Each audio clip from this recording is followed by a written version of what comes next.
Ma vaatlen lillede perekonda oma akna all. Ta on nagu mullu, tunamullu ja veel varemalt. Tärkab, kasvab, puhkeb, õilmitseb, kannab vilja ja külvab seda seemnena laiali ammu proovitud abinõudega. Ja ma võin aastakümned oma üürikese elu ja teda vaadelda. Kuid vaevalt suudan midagi arenemislaadilist tähele panna. Elutargana idaneb seeme ja elutargana vaikselt resigneerunult närtsib taim. Ma vaatlen metsas maamesilast mett korjamas. Ta on suurt tõugu, pruunikat karva ja juba ammugi tean ma, et tema on oma sugulaste seas üks agaramatest meekorjajatest. Nii mõnigi kord olen tema pesa pehme kuiva sambla seest leidnud ja kärgi tühjaks imedes oma suulage kõditanud. Aga ikka leian pesaehituse ja kärgede vormi endisena ja ikka jätab ema oma pesa sügisel maha, et kevadel teda uuesti vanaviisi ehitama hakata. Ma vaatlen aias marjapuu põõsas väikest halli lindu. Karjas käies panime talle nimeks Pajutäet, kes pesa punub. Mõlemad, isa ja ema on ühesugused meistrid ja töölised materjali kätte kandmises ja mõlemad põimivad oma väikse õrna nokaga ühesuguselt osavasti ning kärmesti.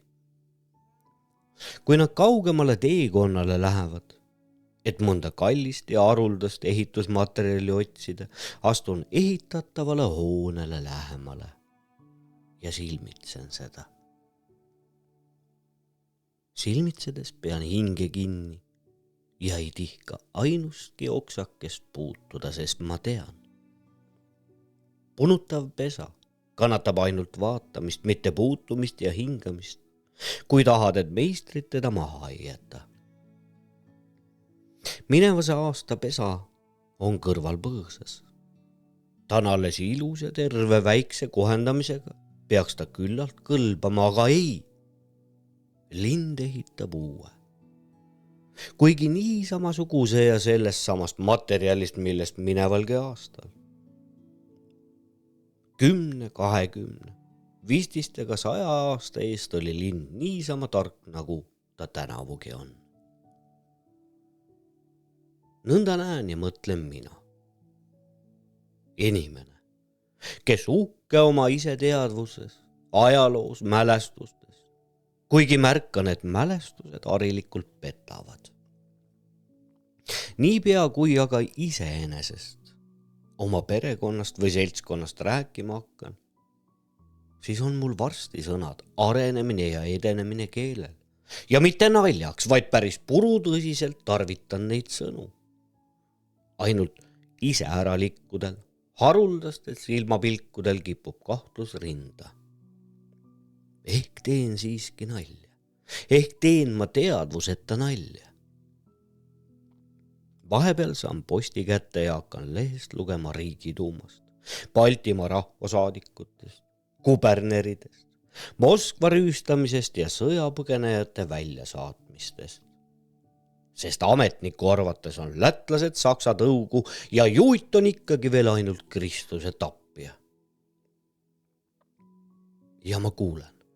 Tuumasaadikud on kõik, krahv Bobrinskist kuni Tšetšeeni ühel arvamisel.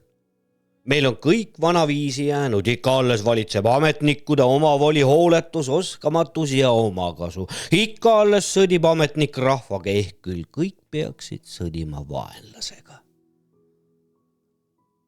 Ning meelde tulgatab paari aasta eest kuuldud anekdoot. Sõitsime ääretul Venemaa lagendikul. Päikesepaistel virvendasid muinasrikkad nurmed, sõid määratu suured loomakarjad. Eemal verstapikkudest, küladest. Me olime roidunud soojusest, aga me rüüpasime palavat teed. Sest see olevat kuumuse vastu hea. Ja ma ei viitsinud sõnagi lausada, aga mu kaassõitjad vessid nii, et higi tilkus. Ja üks huvitavamatest rääkis nõnda. Kaua aja pärast tulnud looja oma ilma jälle kord vaatama. Ameerikasse laskudes sõnanud ta imestades. Me oleme võõrale planeedile sattunud. Prantsusmaale jõudus öelnud ta pead raputades. Ei, see ei ole minu töö. Saksamaal sõnanud ta õlgu kehitades. Oleme eksiteel. Kuid päratul Venemaal naeratanud ta. Nii tuttavana tundub siin. Ja pärsia süüdnud ta ometi kord kodu. Jutustaja rääkis seda heasüdameliselt naerdes, naljatades ja lisas juurde kõiksugu teateid omavolist ülekohtust kroonuvargustest. Teised kuulasid lõbusal meelel, nagu oleks kõik ainult teravmeelne nali. Ja päikese palausu vastu rüüpasime aeg-ajalt kuuma teed. Oleks ameeriklane meid sel silmapilgul näinud, siis poleks ta kuidagi tihanud öelda, sõjata on Euroopa igav.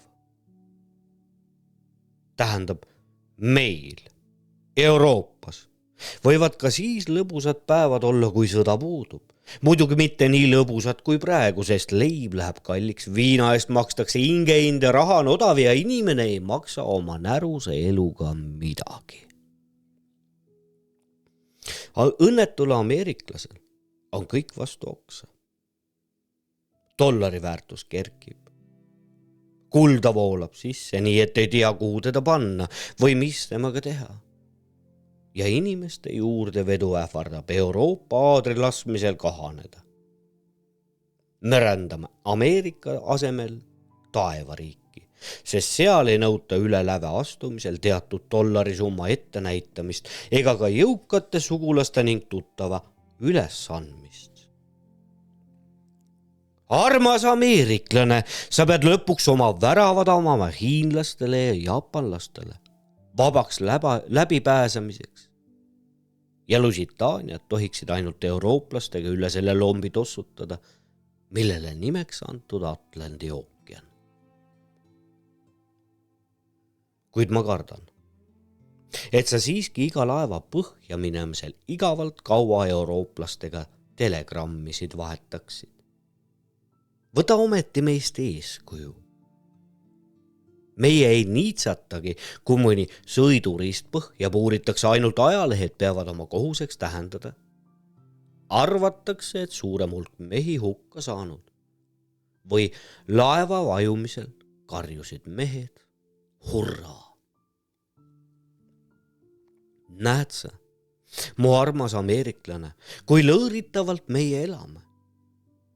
Vahepalaks loeme, et prantslased nii ja nii mitu meetrit edasi tormanud, et itaallastel kõik normaalselt edeneb ja et Gallipoolist võidu valetavad teenedus ja mudros.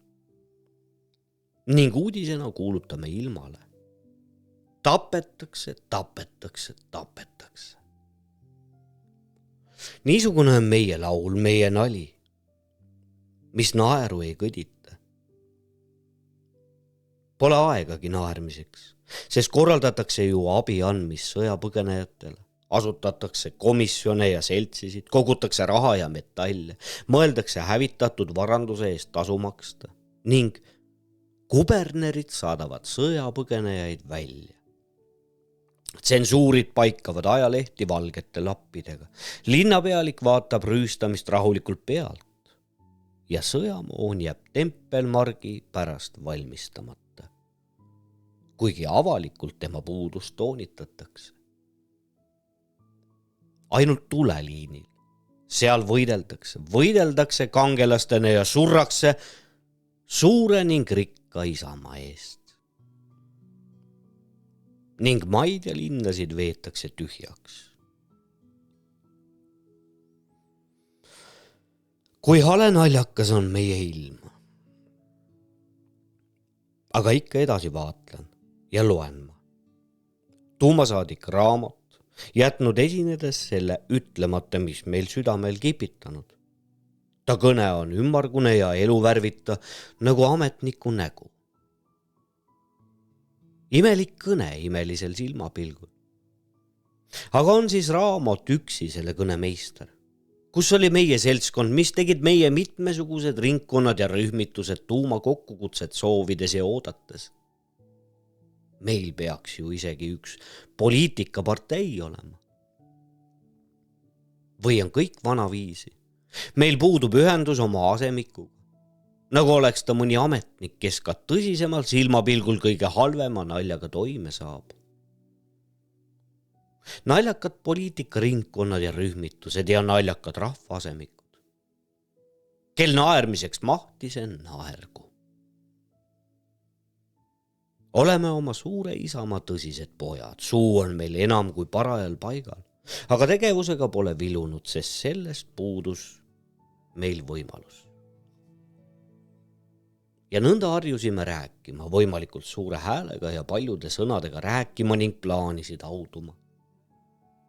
Me räägime koosolekut surnuks ja haudume kõik oma munad mädamunadeks.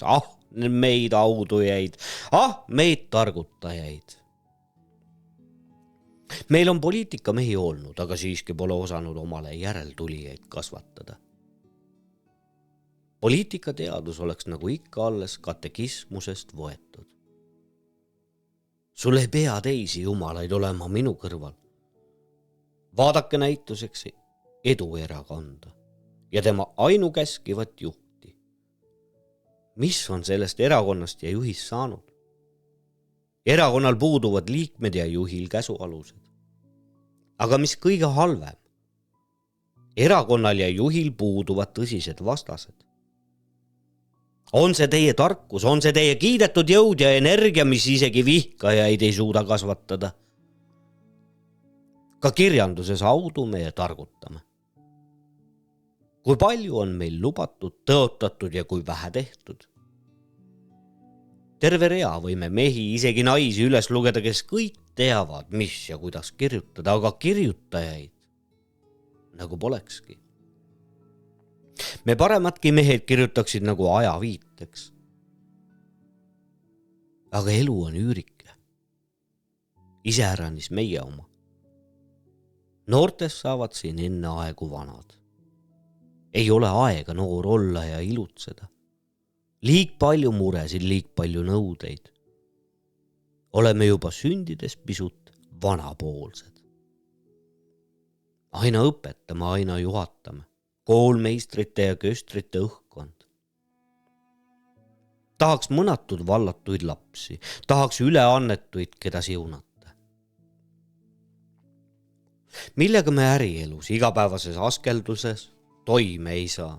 Seda hakkame kiitma ilukirjanduses, kunstis. Meile meeldivad kraavitajad, sest tegelikult oleme halvad kraavitajad. Meil puuduvad tõsised erakonnad, aga kunstist ja kirjandusest otsime ainult erakondi. Naljakas pisuhänd jätab meid, pisuhändi kibedaks.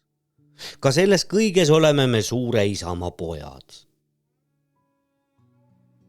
Kui palju peab kirjandusi läbi tutsima, enne kui midagi nii sihilikku leiad, nagu seda Vene oma on. Aga igapäevases elus kipuvad puuduma igasugused sihid. Ja arvustus on muutunud publitsistikaks, mille paikub poliitikalehtede veergudel. Siin tagurlus, seal edulus, siin kodanlus, seal marksismus, aga elav inimene jääb otsimata, nagu kõnniks arvustaja kõrbes. Meid kõrblesi, meid kitsarinnalisi.